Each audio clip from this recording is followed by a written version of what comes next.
Vancouver Aquarium. And thank you so much for joining me this afternoon on Christmas Eve for our 2:30 Stellar Sea Lion training program. We're about to get started here in Stellar's Bay. Just a few reminders as we get started here. This is going to be a seated program. So during the program, it's important that we stay seated at all times because the marine mammal trainers are going to be coming out and they're going to be using the space along this entire area of the wooden boardwalk to work with the sea lions. We're going to be carrying big, heavy buckets of fish, so you want to make sure to give them lots of space by staying in our seats. If you're looking for stroller parking or mobility area viewing, there's an area just around the corner next to the ramp there for that. And another important reason is we need to keep 2 staircases clear. I've got this one directly in front of me here, as well as this one over here with the black mat in front of it. We're going to keep these 2 staircases clear at all times because they are used as emergency exits. So we need them clear just in case of an emergency. So welcome everybody to Stellar's Bay. My name is Emma and I'm an interpreter here at the aquarium. Just as we get started here, I would like to take a moment to acknowledge that we are gathered here today on the traditional and unceded territories of the Musqueam, Squamish, and Tsleil-Waututh communities, and we thank them for caring for these lands and waters since time out of mind. Now behind me are the Stellar Sea Lions. There are 4 Stellar Sea Lions here at Stellar's Bay with us today. We've got Kenai, who's going to be the really, really big one that you see over there. He is a male Stellar Sea Lion. And then he is joined today by 3 females. We've got Yasha, we've got Hazy, and we've got Rogue. And they're going to be working today with our amazing marine mammal trainers who are joining us right now here to come out. And it's the relationship between the Stellar Sea Lions and the marine mammal trainers that is key to everything that happens here at the aquarium. Now you might be wondering, as we're getting ready to start the program here, is why are we doing this today? Why are we doing a training session with them? Why is training important? Well, there's a few reasons why training is important. So for the folks just joining us, if you want to find yourself a seat, that would be awesome. We'll talk a little bit about why training is important to start off. There's a few reasons why training is important. The first reason is it's important for physical health. When they're doing these training sessions, anytime you see the sea lions open their mouth or raise a flipper or lie down, they're allowing the marine mammal trainers to check that they are staying physically healthy from nose to tail. Raise your hand if you've been to the doctor or maybe you've been to the dentist before. Yeah, I'm seeing a lot of hands go up. Awesome. Maybe at the dentist they get you to open your mouth and say, so they can check to make sure all your teeth are looking good inside. You might get to see the sea lions doing that here today too. Here we go a little bit. Anything your doctor has asked you for, we can ask these animals for. Anytime you see them show their flipper like that or lie down, they're allowing the marine mammal trainers to check that they are staying physically healthy, but they're also practicing for some much more advanced husbandry behaviors like a blood draw or an ultrasound. Another reason why training is important is it's important for physical activity. Sea lions are very active animals who spend most of their time swimming, like we saw before the program started and like we're seeing now. So it's important to make sure that all the muscles in their body are working properly. And one of the ways the trainers can check this is by asking the sea lions to do high energy behaviors, which we might see later on in the program or in a little bit here. Sea lions, when they do these high energy behaviors, they're using all of the energy in their body to propel themselves out of the water. And when they do this, many of the muscle groups in their body are working together simultaneously. So this is a great way to check that all the muscles in their body are working properly and that they are staying physically fit. Another reason why training is important, here's another high energy behavior. When Kenai's doing that, all of the muscles in his body are working together. So it's a great way to check that his muscles are working properly and that he's getting a lot of exercise. He's opening his mouth, showing us his teeth. Another reason why training is important is it's important for mental enrichment.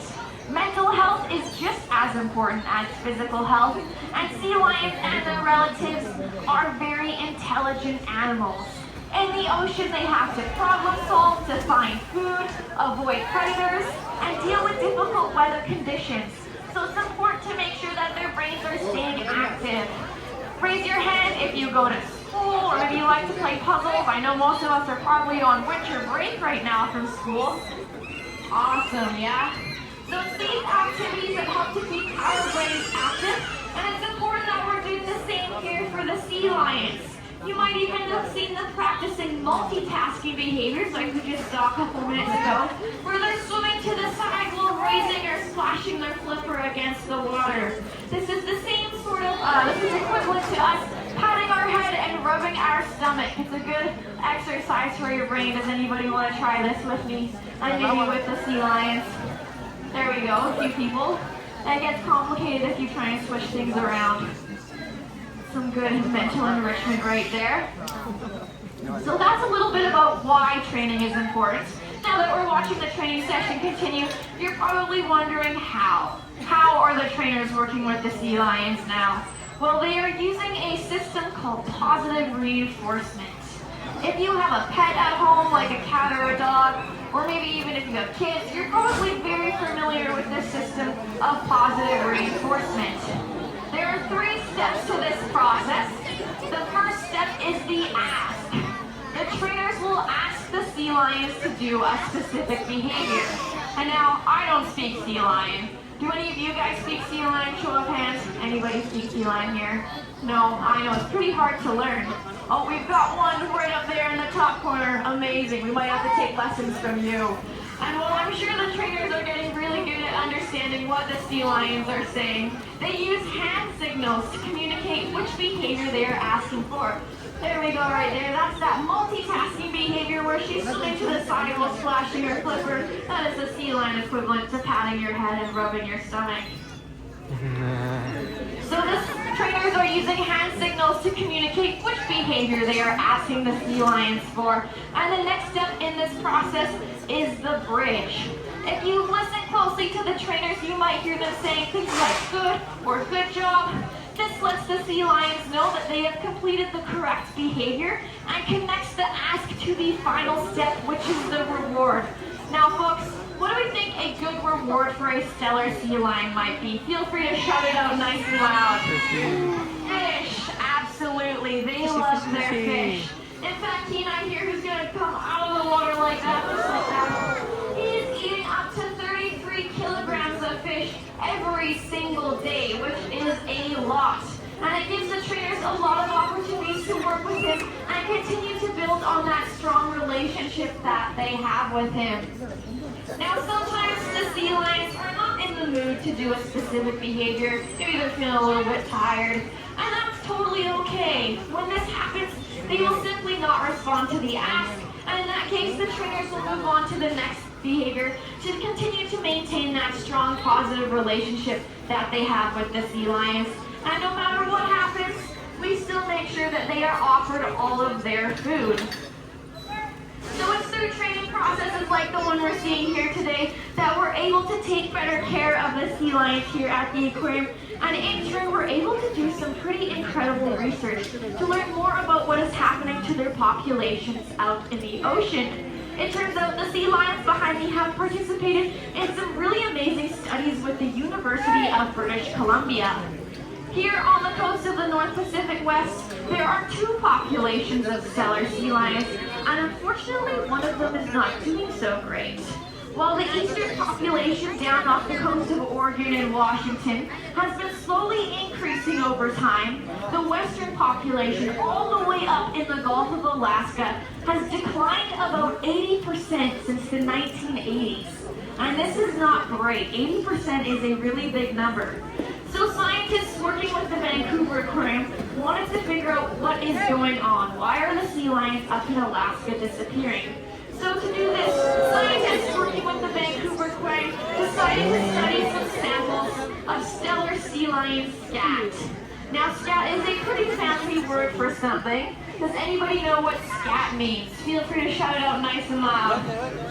Who? Absolutely. Scat means machines poop, and it can tell us a lot about what the stellar sea lions are eating and what their diet looks like from day to day.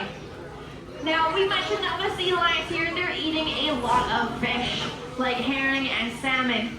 The scientists were able to look at the stellar sea lion scat and find the bones of the fish that the stellar sea lions are eating, because the stellar sea lions, when they're getting all this food that you're seeing here, they're not chewing up their food like we do. They are swallowing those fish whole, bones and all.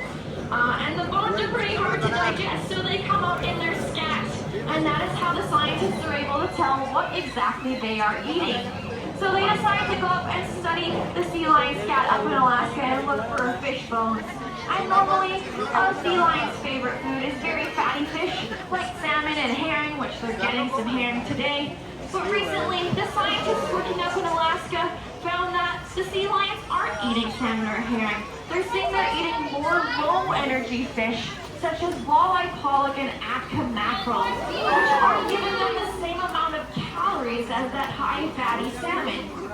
So the scientists began to wonder, what happened to all of the salmon up in Alaska? Why did the sea lions up there switch their diets? Well, it turns out there's someone else out there who loves salmon just as much as the sea lions and has become a lot better at catching it. Does anybody have any guesses as to who this might be? Feel free to shout it out. Humans, absolutely, you guys are right. It is no coincidence that people like us also prefer a nice salmon dinner from time to time, right? But it turns out we've become really good at catching the salmon and taking it out of the ocean.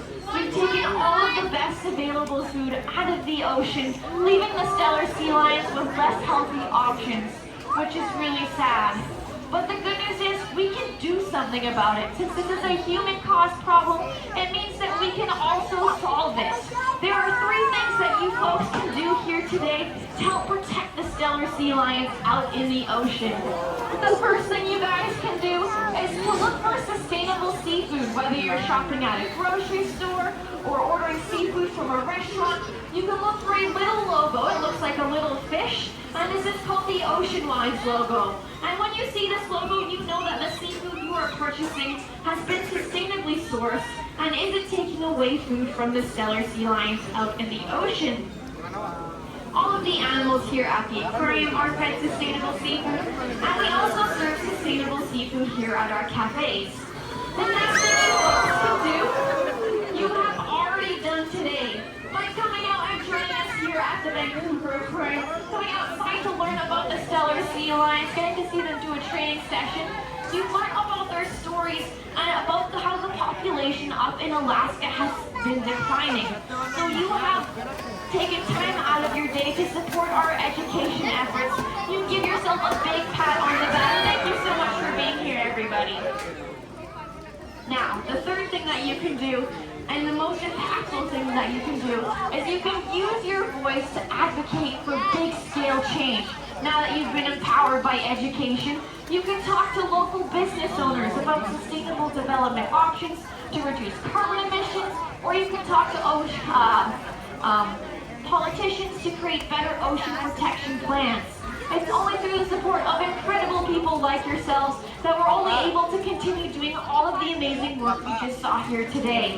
Now, we've seen the training session, and through the training session that we saw today, we've learned just how important the relationship is between the stellar sea lions and the marine mammal trainers, and how it's key to everything that happens here at the aquarium.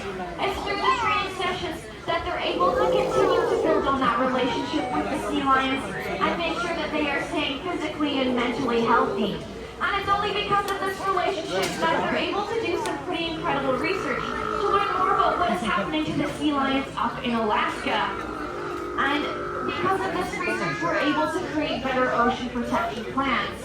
So as you can see, the job that the marine mammal trainers have here is super important, and they're doing some pretty incredible work here this afternoon. So let's give them a big round of applause in support of all the hard work they did here today. Awesome. If you folks are looking for another program, the final program of the day will be your last chance to see Scuba Claus before he goes back to the North Pole for the holidays. And that is going to be happening at 3 o'clock. So in about another 15 minutes, Scuba Claus will be wild coast habitat on the other side of the aquarium. You can view him from underwater downstairs in the wild coast gallery to get a photo with scuba claws, or you can see him dive in from up above. If you folks have any questions about the sea lions or any of the other animals here at the aquarium, I'd be happy to chat with you. I also have a sample, I briefly forgot to mention this, I have a sample of what the scientists found in the stellar sea lion scat. If you want to come take a closer look at that. And I hope you folks enjoy the rest of your evening here at the Vancouver Aquarium, and I hope that you folks have very happy holidays.